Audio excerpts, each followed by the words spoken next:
People are divided into early lark and night owls. Hannah was unequivocally an owl, but life, however, moulded her into a lark, forcing her to rise at dawn for school, university, and work. Her arch-nemesis was the alarm clock. It rang like a demon, the one thing she'd swat without remorse. At night, she read, thought, and worked better.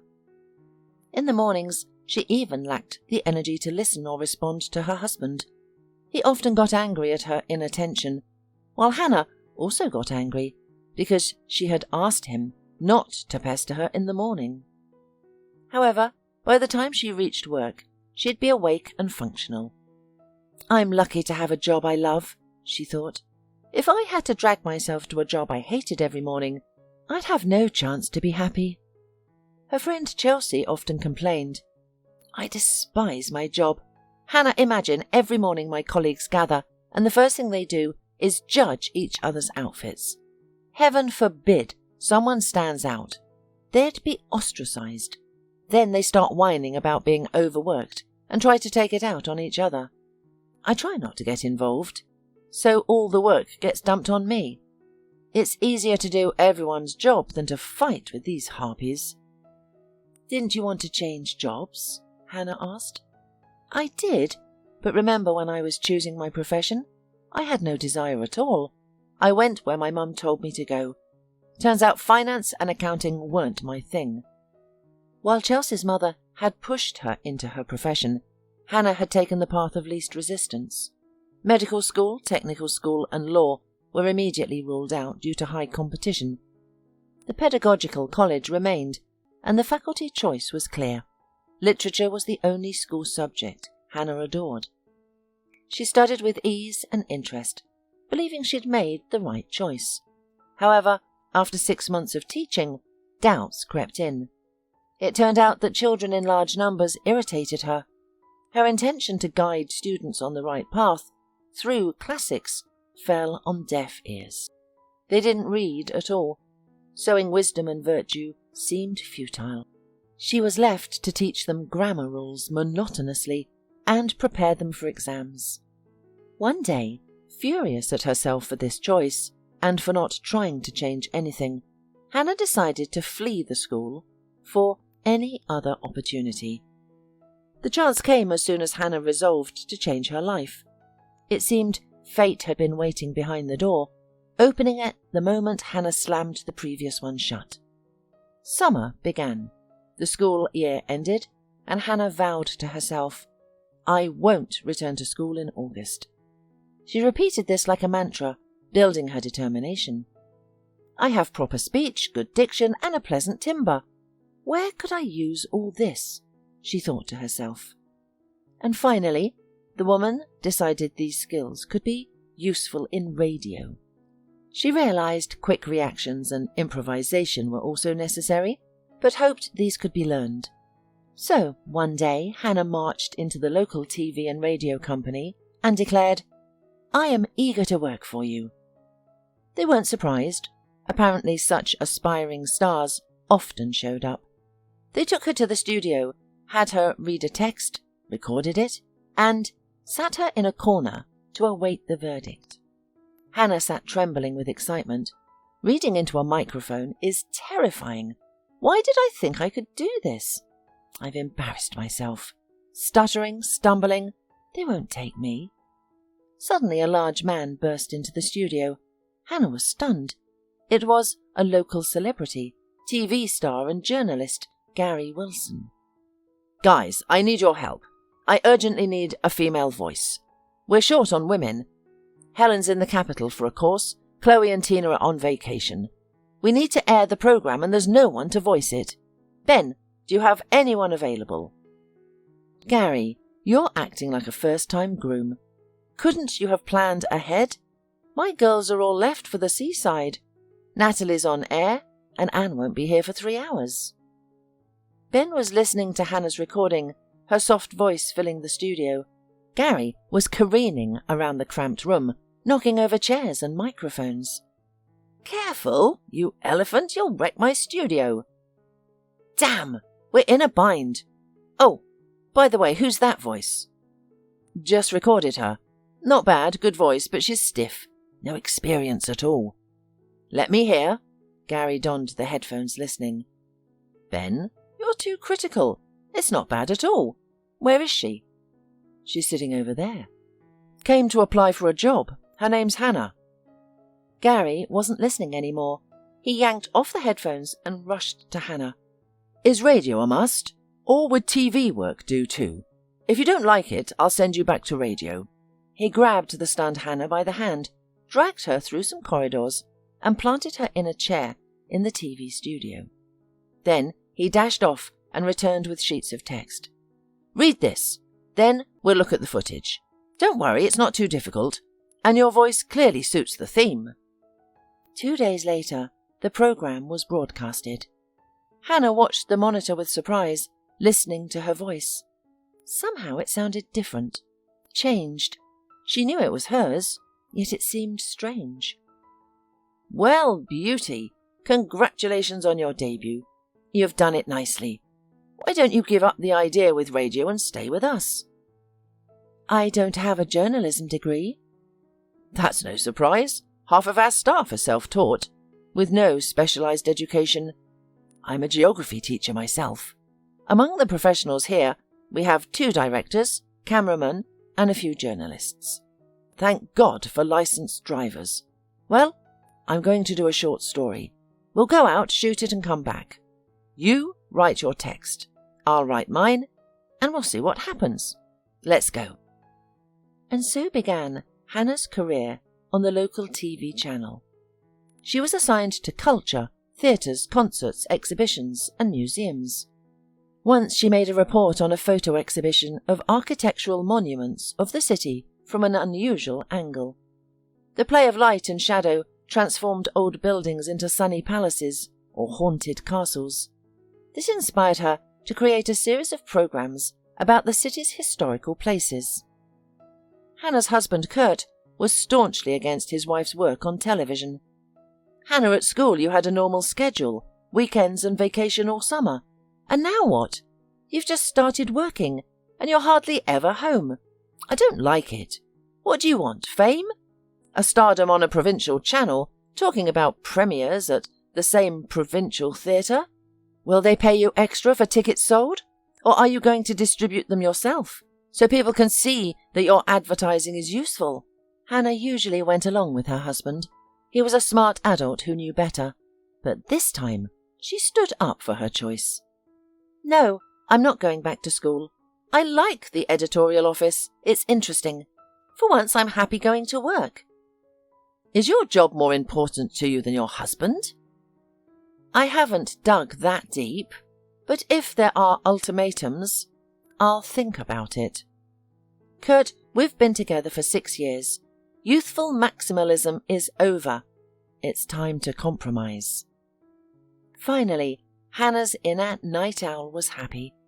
No one forced her to sleep at night and stand with sleepy eyes in front of a pack of snide teenagers in the morning. On Friday, Chelsea called. Hannah, are you at work? Only you can save me. I'll be right there. It turned out that Chelsea was in trouble. She had slowed down at a crosswalk, and a car crashed into her from behind. Now her car was being repaired. Just imagine, this jerk said, I didn't know you'd slow down. Really? It's a crosswalk. People are walking here. Chelsea was so angry that sparks were flying from her eyes. And he was sarcastic about a woman driving like a... You know what I mean. Who does he think he is? Well, never mind. That's not why I came. Hannah, can you please lend me your car? I have to go to the summer cottage tomorrow. I ordered furniture, and movers are coming for delivery. Besides, as I recall, your Kurt is leaving on a business trip, so you can drive his car, and I'll take you home today. Please, please, Chelsea asked, and folded her hands in a pleading gesture. Sure, take it, Hannah said with a smile. She couldn't refuse her best friend. Kurt was going on a business trip to Investment Forum. It was good to be a promising manager at an investment company. Some meetings were sometimes held in Dubai. Hannah wanted to go to Dubai too. She had flown with Kurt once, but this time he hadn't invited her. Probably the firm was in economy mode, flying without wives. Although, if they were saving money, they could avoid flying altogether. However, that wasn't her concern. "Why are you flying on Saturday when the conference starts on Monday?" "Friends from my college will be there, so we decided to fly in 2 days early, to meet up and socialize. We won't have time later. Listen, why don't I call a cab? The flight is too early for you, dear." "No, I'll take you. Oh, Kurt, I forgot to tell you. I'll be driving your car for a while.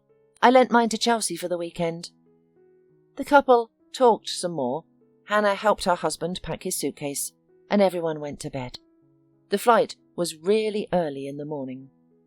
The morning was as gloomy and dreary as always. Kurt was driving the car to the airport, with Hannah dozing in the passenger seat. Kurt turned on the music, looking cheerful and satisfied. Where does a person get so much energy in the morning? Although if she were flying to Dubai, she would also sparkle with joy and optimism. Hannah was puzzled. She saw Kurt off to the departure zone, kissed him, waved, took a cup of coffee from the machine and went to the parking lot. It's sad, somehow. Not because my husband is leaving, but because I am not worried about it.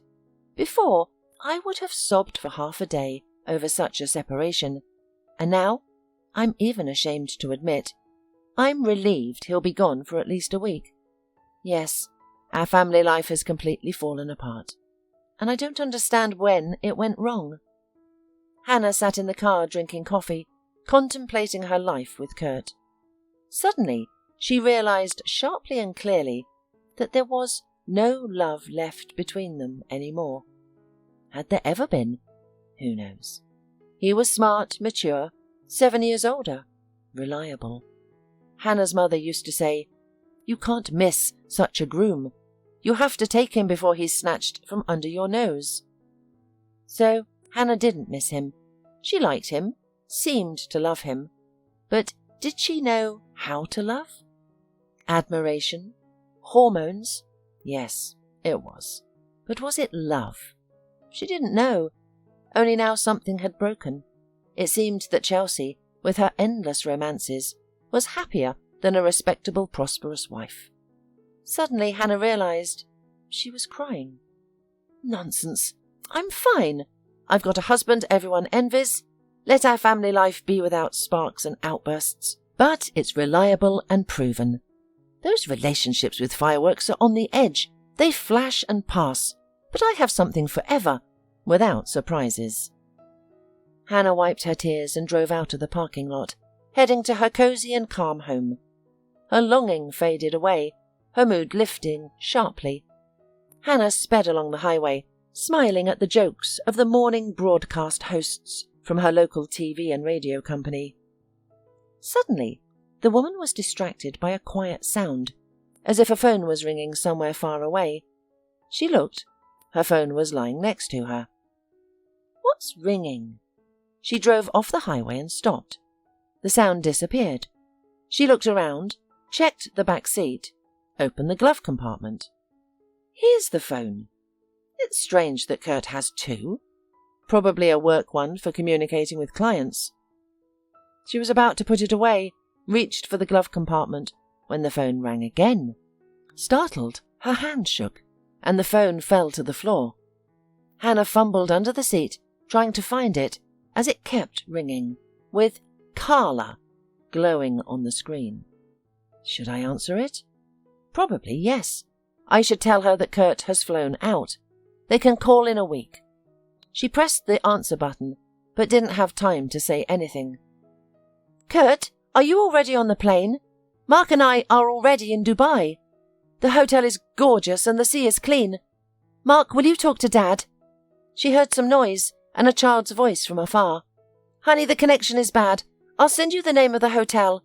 Kisses, my love. When you land, call me. The phone went silent, and Hannah sat motionless, stunned. What was that? Wrong number? No, the woman called Kurt by name and was waiting for him in Dubai. Hannah still pretended not to understand. No, it can't be. It's crazy. But through the fog in her head, a fierce and firm conviction was growing. You've got it right. Carla is Kurt's mistress, and he has a child with her. Not a casual relationship, but a long-term, one could say, family relationship. How can it be? Years of lies and pretense? Hannah's thoughts weren't forming clearly in her head yet. Everything was too sudden. She imagined returning to an empty apartment. She wouldn't be able to work there. Her mind wasn't on that. She would wander around the rooms, eating herself up and conjuring scenarios, each scarier than the last. No, she shouldn't stay home alone now. There was no point in going to the editorial office. It was a day off, empty, and there were no close friends there to whom she could pour out her heart. Chelsea was her only friend, the one to whom all troubles and misfortunes, snot and tears could go. "Chelsea, are you at the cottage?" "Yes." "I'm on my way." Chelsea didn't even ask why. If Hannah, early in the morning, suddenly decided to come to the summer house, then something had happened. Judging by her voice, her soul needed healing, and she needed a shoulder to cry on. She always speaks about work with excitement, so it's personal. That's what's weird. Hannah has an exemplary husband, picture perfect and on the honour roll. To my eyes, he's boring and tedious, but he suits Hannah. It's always amazed me that they've never had a single quarrel in 6 years. Everything they had was dignified and intelligent. Maybe that was it. If they had yelled at each other once, allowed themselves a couple of harsh words, smashed a few plates, it might have been easier. No, nothing could have happened between Hannah and Kurt. It was too unbelievable. Well, what's the use in speculating? She'll come and tell me. When Hannah arrived, Chelsea dragged her friend to the veranda, sat her down on the sofa, and fussed over her like she was dying. Hannah took a devastated look, as if she had seen something but didn't understand what it was. What's wrong with her? Did aliens come and take her Kurt away? It's no big deal. They'll see that the object is of no interest and return him, Chelsea thought to herself. Chelsea, stop jumping around. Sit down. Kurt has a second family, Hannah finally said. Chelsea plopped down on the chair. Now she had a face as if she'd seen an alien. How's that? It's beyond the realm of possibility. Hannah, what do you mean? Did you dream this? I heard his Carla. Hannah said and told everything that had happened that morning. Do you think I misunderstood? Hey, wake up, say something. What the hell? How old did you say the boy is, by his voice? About 4 years old? Do you know what that means? If the boy had been 7 or more, okay, things happen in life. First love, a child, but he didn't marry. Then he met you, married you and started a family with you. But it wasn't like this. All those years you shared him with Carla. What an abomination! What a sensitive and caring man. Not a word or a deed, just to avoid upsetting you. I wonder if Carla's not upset either. Doesn't she know about you? Or does he only keep you safe from news about his second family? He must love you more. Chelsea was full of sarcasm. Chelsea, with her intolerance for lies and inability to pretend, would have torn Kurt apart. She'd call him right now and, without mincing words, tell him exactly what she thought of him. But that's Chelsea. She doesn't keep men for long. To her, even a hint of insincerity is a mortal sin, a reason for breaking up. Chelsea couldn't predict what Hannah would do. Hannah had lived so many years with one man and considered family the main value in life. Hannah cried silently, her face frozen, tears streaming down her cheeks. It wasn't anger or despair, but hurt and disappointment. All these years, she'd been proud of a family that didn't exist, and loved a husband who wasn't truly hers. Why did he do this to me? I'd understand if he fell in love, struggled, suffered and left, but to be so sneaky and cold-blooded, For years. What are you going to do? I'll get a divorce. Oh, thank God. I was worried you'd start talking about family values, years lived in love, forgiveness and repentance. Divorce is the right decision. It's not scary. It's scary to live and wonder who he's with now. Oh, damn. He's like a sultan with a harem. Hannah, life for you and me is like a striped zebra. Sometimes lucky, sometimes not, said Chelsea with a dreaming smile. I think this zebra is going to trample me. It's not strong enough. It'll break its hooves. You think you're going through a rough patch? Your family life in ruins? Darkness ahead? But I think you're on a lucky streak. New job, bigamist husband will be kicked to the curb. Let's celebrate. Maybe you're right. I've been living, thinking how lucky I am, what a wonderful husband I had. Someone's love might be brighter, but my happiness is stronger. It turned out that I was driving along the black line, not across. When it's black and white, but along, with the stubbornness of a donkey, I'm getting a divorce. You know what it takes to be happy? Living with someone who appreciates you. And if your husband isn't that person, divorce him without regret and get a lover. You've almost done the first part. The second is left. You're lucky to have a friend who's good at that. By evening, the village was filled with the tantalizing aromas of roasted meat and smoked fish. Saturday evening at the village is a special, sacred time. People stop digging, weeding and building, and with a sense of accomplished duty, set tables on verandas, in arbours, or right in the garden under apple and pear trees. The gatherings turn out to be diverse and unpredictable. Some come with friends, some have relatives staying at their summer houses instead of the owners. It doesn't matter. As Hannah was falling asleep, she thought, should I call Kurt? Answer the phone. If I answer, I'll have to explain myself over the phone. I don't want that. When he arrives, then we'll talk. She mentally rehearsed what she would say, but kept getting nonsense. She couldn't imagine how to talk about such things. For some reason, she felt ashamed, as if it were her fault that her family was falling apart. She was angry that she couldn't find the words to tell her husband about his own deceit. Hannah was awakened by the sun, its rays beating directly on her pillow. Hannah got up, stretched, feeling good and calm at heart. She went out onto the veranda and saw Chelsea talking on the phone. Awake? My neighbour and I are going to the river. Will you come? No, I'll have breakfast and go home. I have to work tomorrow. All right, dear. Luckily for you, you have to go to your loved work, while I have to go to a week's hard labour. Hannah, call me, please. Tell me what's going on. I'm worried. I'll return your car tomorrow. All the week, Hannah was worried, twitchy, couldn't work quietly, and almost didn't sleep. The decision wasn't spontaneous, but thought out. Yet her soul felt scratched by a cat. It's not easy to break an established, quite comfortable life.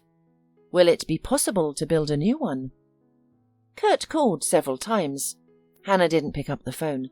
She had no idea what to say to him. As if the week weren't bad enough, work was scarce. The city was hosting an international forum, so there was a lot of filming. It was impossible to get into the operator's schedule. Gary persuaded. Hannah, your cultural and historical performances can wait a little. Once this fuss is over, let's return to eternal values. I'll give you 2 cameramen. I give you my word. Meanwhile, be idle a little. So to avoid idleness, Hannah decided to look at a few old buildings, in case ideas would appear. In the old part of the city on the outskirts, on the steep bank of the river, stood the very old manor. It was abandoned, slowly crumbling. When Hannah arrived, she realized why the building wasn't even listed as an architectural monument. There was no monument left, no floor, no ceiling, crumbled stairs, and dilapidated walls. The place was beautiful. High bank, river, forest behind the river, quiet and away from the city, smelling of honey herbs. Hannah had seen the city's development plan. Soon there would be cottages here, and no old walls would remain, as if no one had ever lived here. Suddenly, in the complete silence, Hannah heard a sound. It wasn't clear about the nature of the sound, but she wasn't alone here. Is it a dog whimpering? She listened and went toward the sound. No, not a dog. It sounds like crying. At the far end of the building, where some catacombs began, the crying grew louder. Hannah couldn't figure out where it was coming from. Who's here? Where are you? A strangled scream came from somewhere below. Hannah cautiously walked on the rotten boards piled on the ground. In one place the boards were broken, revealing a hole 2 meters deep. Hannah lay down on the boards and crawled over. At the bottom of the hole sat a boy of about 7 or 8 years old. Hey, can you get up? No, I must have broken my leg. Hannah remembered seeing a makeshift ladder at the entrance, a board with crossbars. I'll be right back. She dragged the ladder, put it in the hole, and climbed down. The boy was filthy, frightened and in pain. He looked at Hannah with pleading eyes. Cling to my neck, tightly. Ready? Come on. Hannah climbed up, clinging to the rungs. Splinters dug into her palms, and she prayed that the old, rotten ladder wouldn't fall apart.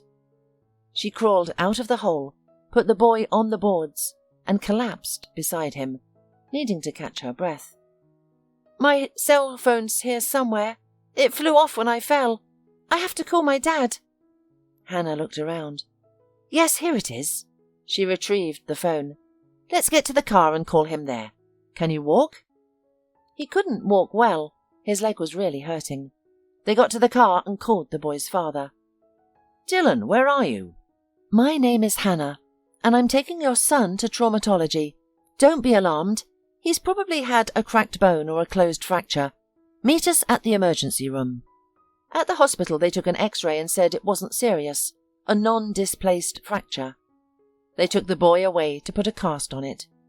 Hannah sat in the corridor when a man ran down the corridor.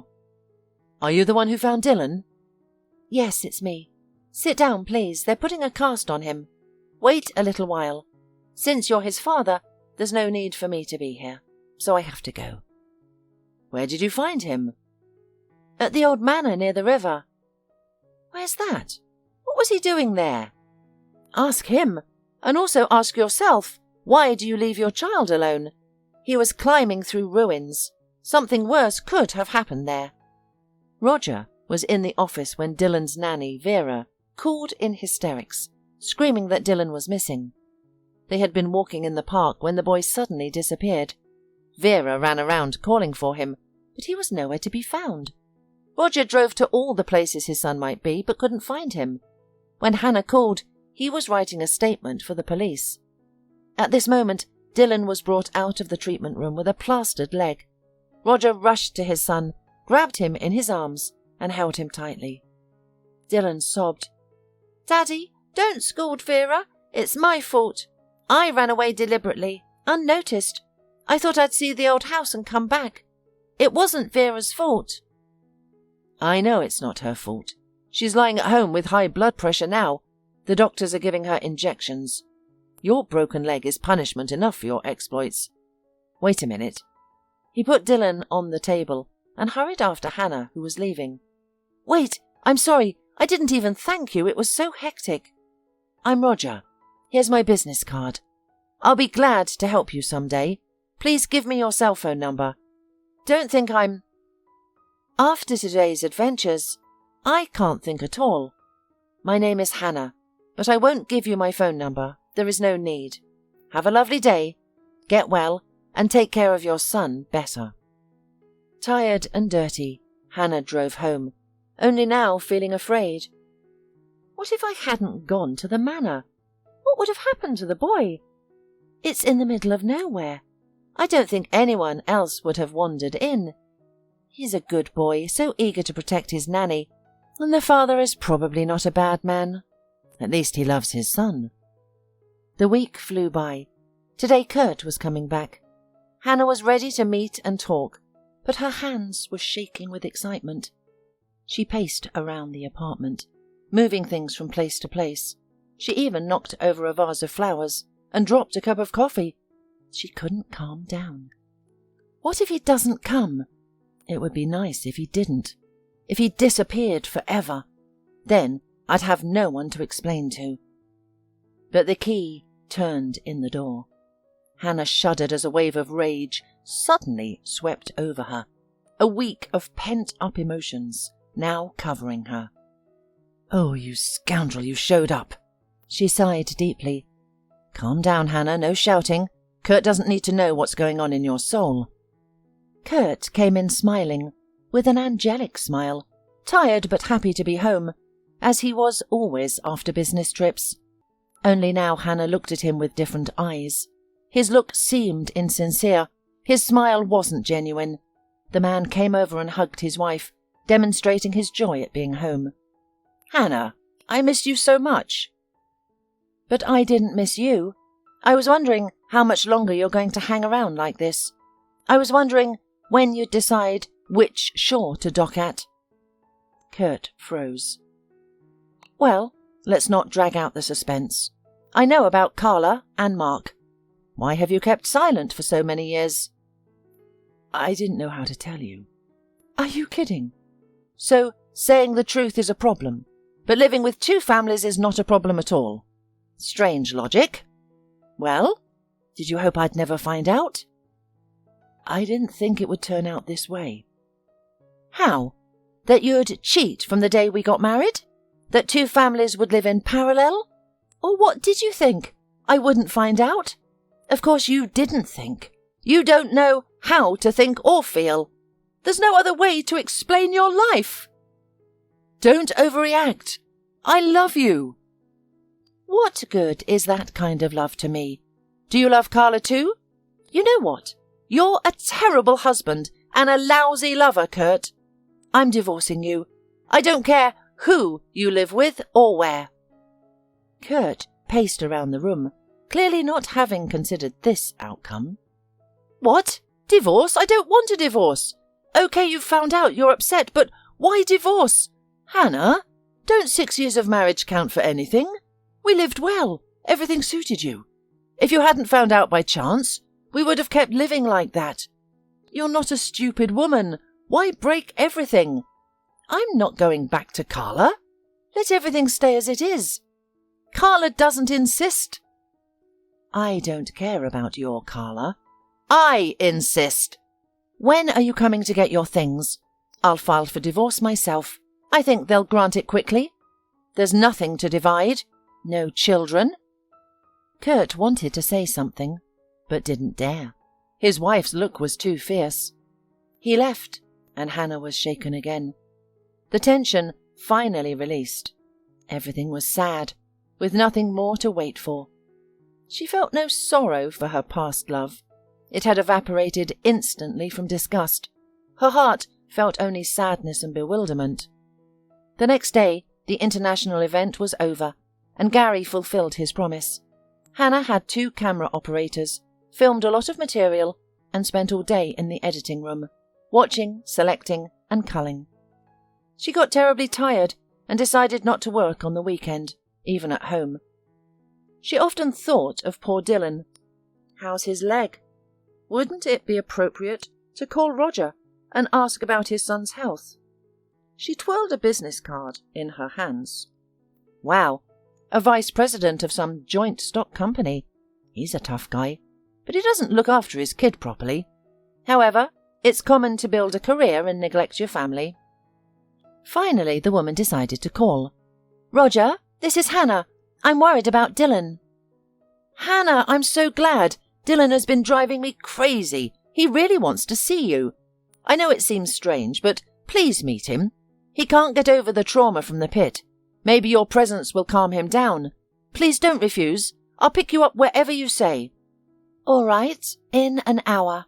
I'll text you the address." Roger's house smelled of freshness, flowers, and pies. Dylan, on crutches, skipped briskly around the house, chattering non-stop, not at all like a child tormented by worries.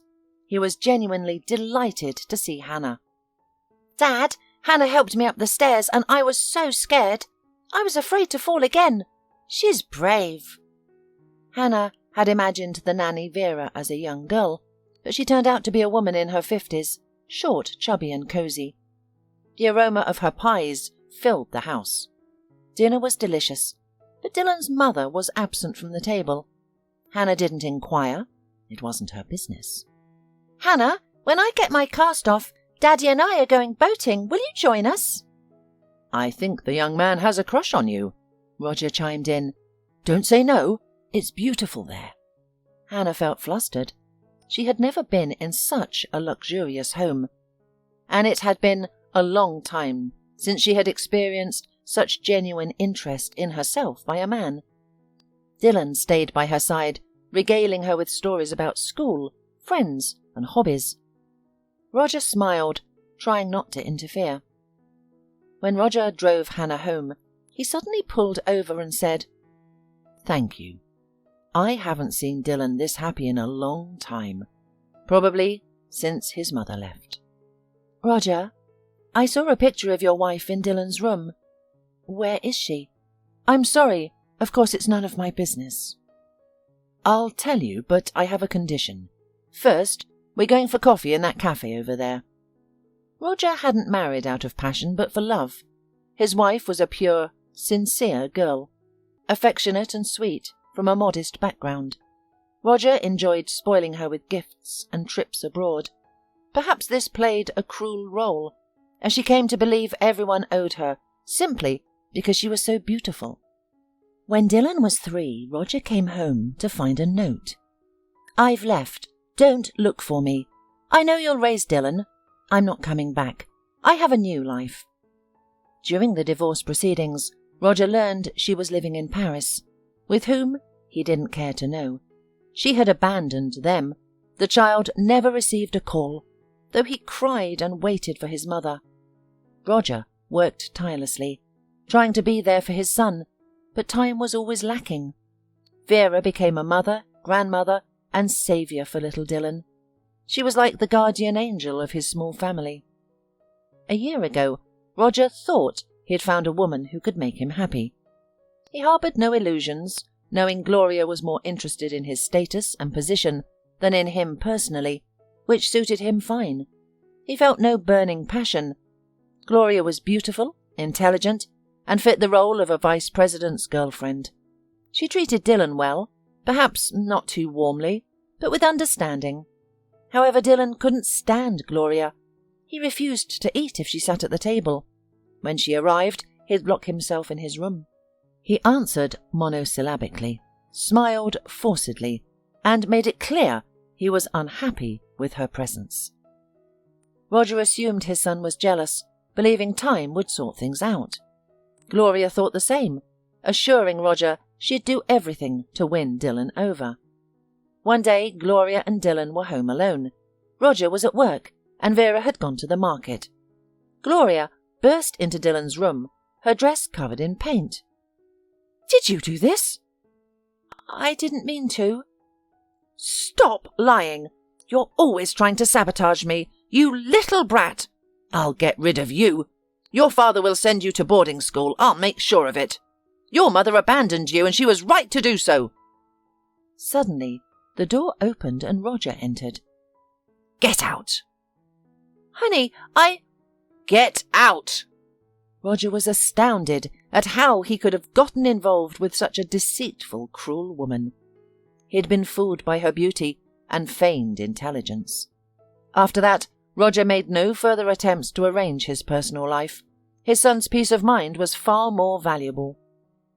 "That's my life, Hannah. You know, I thought after Gloria, Dylan wouldn't accept any woman in the house.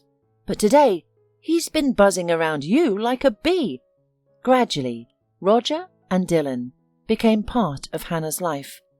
Their meetings were infrequent, but there was a warm, pleasant feeling of having people close to her. Though not quite friends yet, it was heading in that direction. When Dylan's cast was removed, the long-awaited boat ride took place.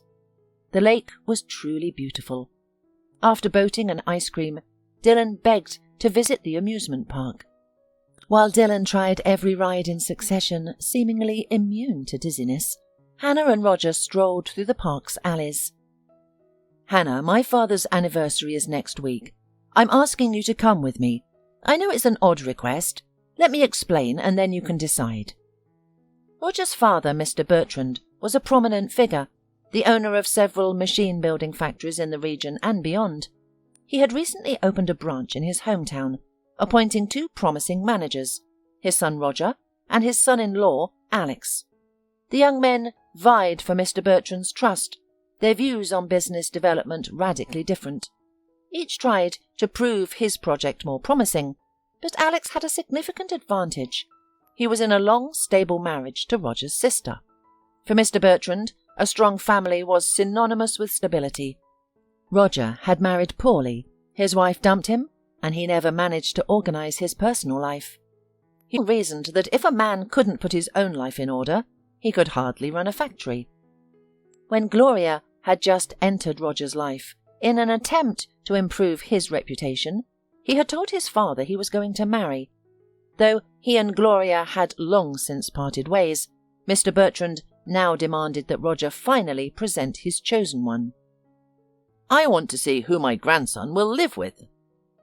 Roger couldn't attend the anniversary alone, partly for career reasons, but mostly out of fear of disappointing his father. Mr. Bertrand was enthusiastic about the idea of his unhappy son finally having a family. He himself loved his wife dearly. She had died long ago, yet he never remarried and continued to wear his wedding ring. "Hannah, please pretend to be my girlfriend, just for 2 days. My father will stop lecturing me about the benefits of family life and worrying about Dylan's future. He'll see I can be trusted, finally approve my project, which is far better than Alex's. I know it sounds absurd, but please, help me." "No, Roger, it's ridiculous. How will you explain later when the bride disappears?" "I'll figure that out later. If I come alone now, my father will be crushed. He'll think I've let him down, and I'm worthless. You don't have to do much. Just visit for 2 days. You'll have a good time there." "I can imagine the good time. No, Roger, it's an utterly stupid idea. Think about it. There's still time." Hannah considered. She'd gladly accompany Roger on a visit, even to his father's house. But to play the bride? To pretend? To deceive? No, that was impossible. However, she wanted to help Roger so badly. To confirm her doubts, or perhaps dispel them, she called Chelsea. As usual, Chelsea had her own take. "You must go." "Why? Something might happen there." "What could happen? What are you suggesting?" "Oh, please. It's obvious. You're adults, why pretend? You can be friends with Dylan, but not with Roger." "Hannah, don't be foolish. It's a great opportunity. You have to go." "Well, thank you, dear. You know, your help has only increased my doubts." On Friday, Roger called. "Hannah, what have you decided?" Dylan's voice came through the phone. "Daddy, give me the phone. Hannah, will you come with us? Daddy's really upset. Please be his fiancée. At least imaginary." Hannah relented. "All right, I'll do it." Mr. Bertrand's country house was impressive. A bright, enormous palace rather than a mere house. A maid greeted them at the entrance. "Good evening.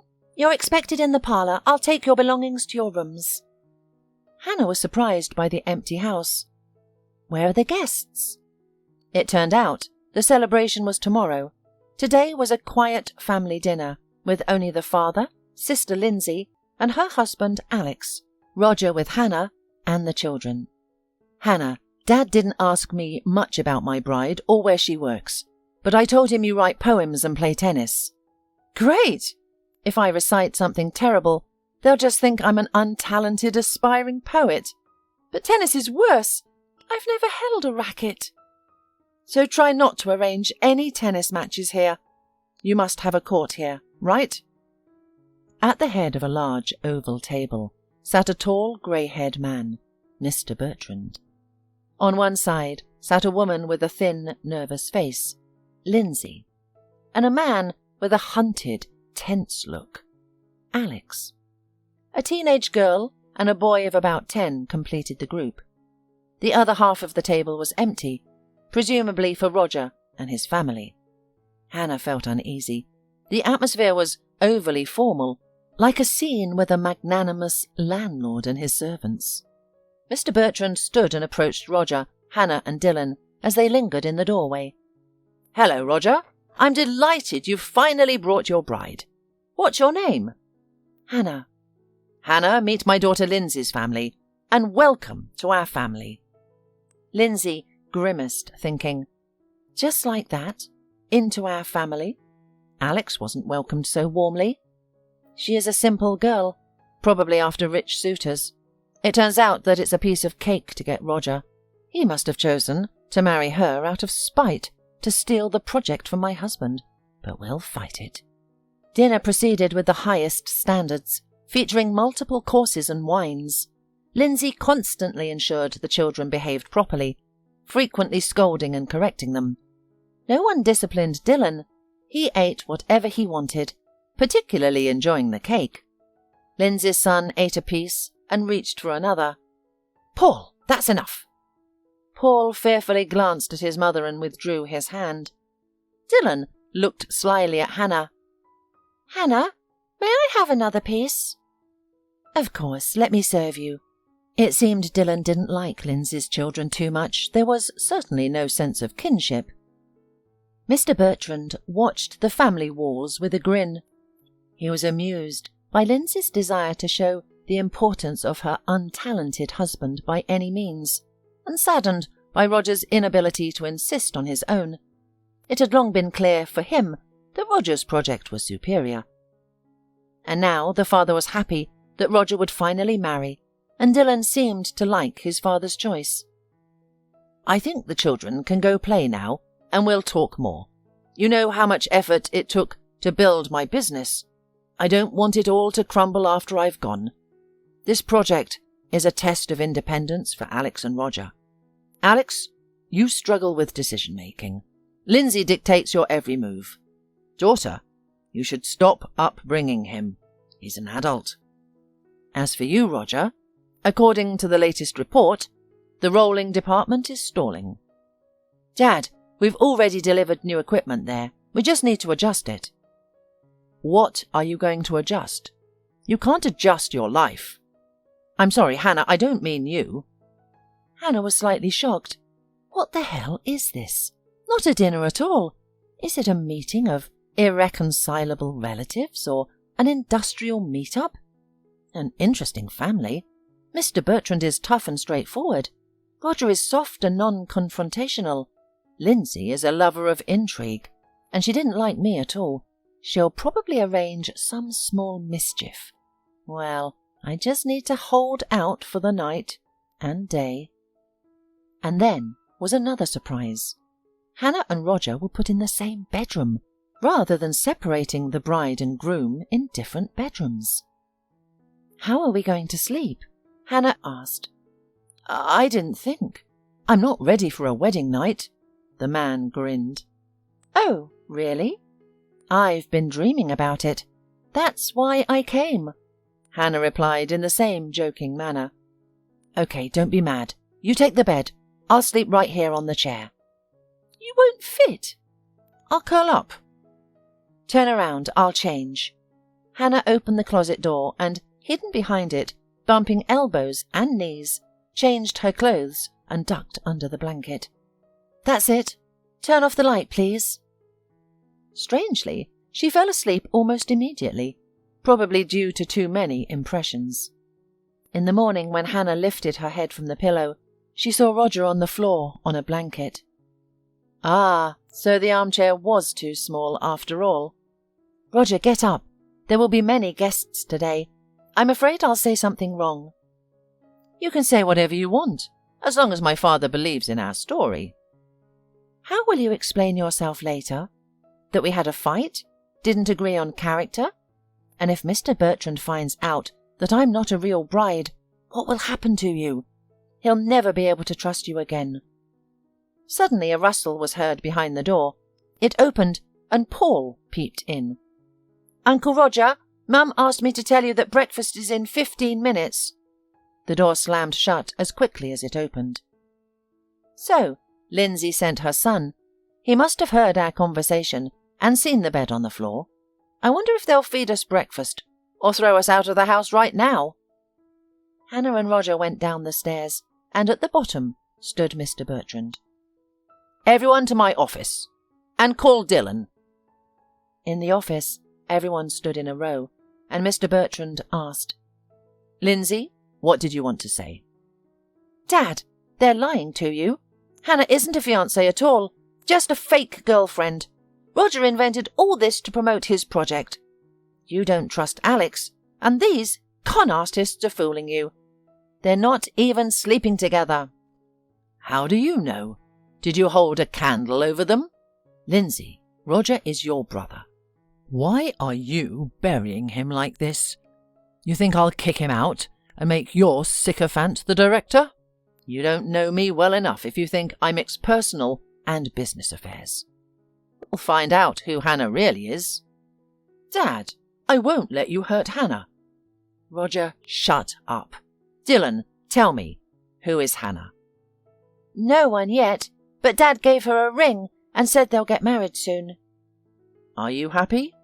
"Of course. I love Hannah very much. I want her to live with us." "That's it. The conflict is over. Get ready to welcome the guests. Remember, it's my anniversary today." Hannah, in a simple dress, felt out of place among the ladies in evening clothes. Her nervousness was heightened by Lindsay, who kept glaring at her all evening. In the middle of the evening, when Mr. Bertrand was warm from congratulations and drinks, Lindsay whispered, "Dad, since they are getting married, can we arrange a surprise? Let's take care of the wedding ourselves." Finally, a sensible suggestion. He took a glass of champagne and turned to the guests. "Gentlemen, I have a toast. My son Roger is getting married."